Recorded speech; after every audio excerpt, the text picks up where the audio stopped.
नमस्कार. आजच्या कथेमध्ये तुम्हा सर्वांचं स्वागत आहे. तर आजच्या कथेचं नाव आहे ती दुकानदार. पण तत्पूर्वी कथा सुरू करण्याआधी मी तुम्हाला एक गुड न्यूज सांगणार आहे. तर काही दिवसातच आपण आपल्या चॅनलच्या माध्यमातून एक टेलिग्राम ग्रुप बनवणार आहोत. ते कोणासाठी? आपल्या सबस्क्रायबर्ससाठी. ज्यात सगळे मुली, मुलं, बाया, माणूस सगळे असणार. तेथे आपण एकमेकांशी संवाद साधून आपल्या गरजा पूर्ण करू शकतो. त्यासाठी फक्त एकच अट आहे. तुम्हाला माझ्या चॅनलला सबस्क्राईब करावं लागेल आणि व्हिडिओला लाईक करावं लागेल.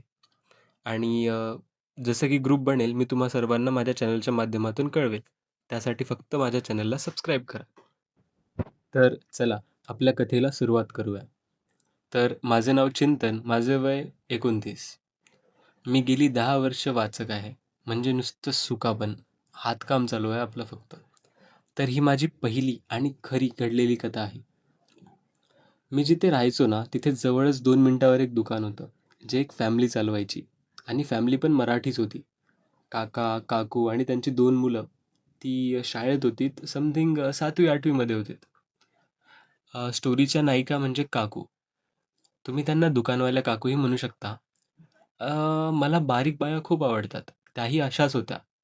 म्हणजे जास्तही बारीक नाही. त्यांचं वय साधारण 42 असावं. दिसायला काळ्या आणि खूपच साध्या होत्या. असं नाही की चालू माल होता. कारण आमच्यात हे झाल्यानंतर काकूसोबत मी बोललो आणि त्या मला म्हणायच्या, की "मला वाटलं नव्हतं की मी नवऱ्याला सोडून माझ्या आयुष्यात असं काहीतरी करेल."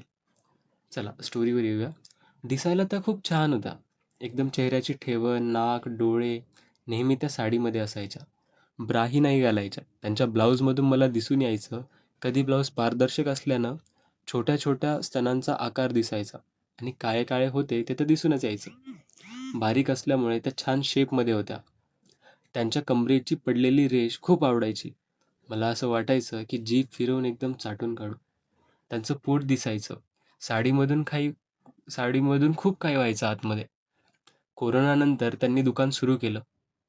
आधी माहीत नव्हतं एवढं, ते लोक आमच्या इथेच राहतात. माझी ओळख त्यांच्यासोबत जेव्हा त्यांनी दुकान सुरू केलं, त्यांच्या 2 महिन्यात झाली आणि अगदी अशी काही पक्की नाही. बस एक कस्टमर म्हणून मला एकदा 500चे सुट्टे हवे होते. तेव्हा म्हटलं, "त्यांच्या हाताकडे आहेत का बघू?" त्यांच्या दुकानावर दुसरं कोणी नव्हतं. काकूंकडे मागितले. मी त्यांना बोललो, की "मला 500चे सुट्टे हवे." तर त्यांनी दिले आणि म्हटले, "मोजा." तर मी मस्करीत काकूंना म्हटलो, की "100 जास्त दिलेत तुम्ही." तेव्हा मी म्हटलं, की "चला जास्त दिलेत तर राहू द्या." तेव्हा त्यांनी माझा हात पकडला. नोटा घेतल्या हातातून. मी त्यांच्या चेहऱ्याकडे बघतच राहिलो. त्यांनी परत मोजले तर 500च होते. मग त्यांनी 100 काढून घेतले आणि 400च मला दिले. तेव्हा मी बोलायला लागलो, "काकू द्या हो 500." मी मस्करीत बोलत होतो. 100 जास्त त्यांनी तेव्हा 100 जास्तीचे काढून घेतले आणि देतच नव्हत्या. नंतर दुसरे कस्टमर आल्यावर त्यांनी दिले. तेव्हापासून काकूसोबत ओळख झाली थोडीफार आणि थोडे विचार येऊ लागले. मला काही घ्यायचं असेल तर त्यांच्या दुकानावरच जायचो. कारण त्या बहाण्याने त्यांचे छोटे बॉल्स बघायला मिळायचे आणि कधी-कधी असं वाटायचं, की अख्खा तोंडात घेतोय की काय? चावून काढतोय की काय? एक दिवस ऑफिसला जात असताना मी दुकानाजवळून जात होतो. तेव्हा काकींना बाहेर बघितलेलं पाहून मला जरा संशय आला. त्या खुर्चीवर एक पाय पकडून अशा बसल्या होत्या आणि त्यांच्या चेहऱ्यावरचे भाव थोडे वेगळे होते. म्हणून मी गेलो आणि त्यांना विचारलं. तर त्या बोलल्या, की पायरीवरून पाय घसरला. सामान लावत होते मी तेव्हा. त्यांना मी म्हटलं, की "काही मदत करू का? किंवा काकांना किंवा कुणाला तरी घरी म्हणजे कॉल लावून देऊ का?" कारण घर आणि दुकान वेगळे होते. तर मग त्यांना जाण्यासाठी पण. तर त्या नको म्हटल्या. "काका मार्केटला गेलेत आणि पोरं शाळेत." मग म्हटल्या, "बसते मी दुकानातच होईल ठीक." तर उठल्या. त्यांना चालायला जमत नव्हतं. तर मी मस्करीत म्हटलं, "उचलून घेऊ का?" तर त्यांनी खतरनाक लूक दिला हो आणि माझी फाटलीच. मी लगेच सॉरी म्हटलो, कारण मला काही बॅड इमेज नको हवी होती माझी. त्यांना म्हटलो, "फक्त हात धरा, पायऱ्या चढा." त्यांनी नको म्हटलं. मी काही फोर्स नाही केलं आणि रहदारीचा रस्ता होता. फरक फक्त एवढा, की सकाळी जास्त कुणी नसायचं रस्त्यावर. तर मला कशाची अशी काही भीती तर नव्हती. पण थोड्यासाठी गैरसमज नको म्हणून. बाहेर चिप्सचे पॅकेट लावताना त्यांचा पाय घसरला असावा.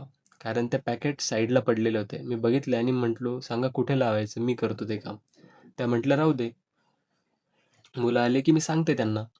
मी तरी उचलले आणि जागा दिसेल तिथे लावायला लागलो. त्यांच्याकडे बघितले तर हलकी स्माईल होती त्यांच्या फेसवर. जेवढं शक्य होते तेवढे लावले आणि बाकीचं विचारलं मी, तर त्या बोलल्या, "इथे 8 ठेव." आणि मग मी पॅकेट ठेवायला आतमध्ये गेलो. तेव्हा त्यांचा पदर सरकला. सरकला असल्याने मी नेहमीपेक्षा जास्तच पोटच आणि कमरेचं दर्शन झालं मला त्यांचं. मग त्यांना विचारलं, "कुठे दुखतंय?" तर त्यांनी पायाकडे बोट केलं. त्यांचा डावा पाय दुखत होता. मी लगेच त्यांचा पाय पकडला आणि विचारत होतो, "इथे दुखतंय का?" त्या शॉक झाल्या थोड्याशा. कारण अचानक मी साडीमधून हात लावला ना त्यांना. तर पण त्यांना असा रॉन्ग संशय नाही यावा किंवा म्हणजे त्यांना असं रॉन्ग वाटणार नाही, मी याची काळजी घेतच होतो. त्यांच्या पायाच्या गोट्याला दुखत होतं. मी लगेच आजूबाजूला बघितलं, आयोडेक्सची डब्बी घेतली आणि त्यावर थोडं बोटाने घेऊन त्यांच्या पायाला लावायला लागलो. मी खाली बसलो होतो. त्या बस झालं, बस झालं करत माझ्या गालावर त्यांनी हात ठेवला. तेव्हा मी एकदम वर बघितलं आणि आमची एकदम नजरानजर झाली. मी एकदम त्यांच्या डोळ्यांमध्ये हरवूनच गेलो. मग त्यांनी माझ्या गालावरचा हात काढला आणि माझ्या शोल्डरवर ठेवून बस बोलल्या. "होईल ठीक." एवढं करून मी काळजी घ्या म्हटलं आणि निघून गेलो ऑफिसला. दिवसभर काकूचा तो गालावर ठेवलेला हात, आमची झालेली नजरानजर माझ्या डोळ्यासमोरूनच जात नव्हती.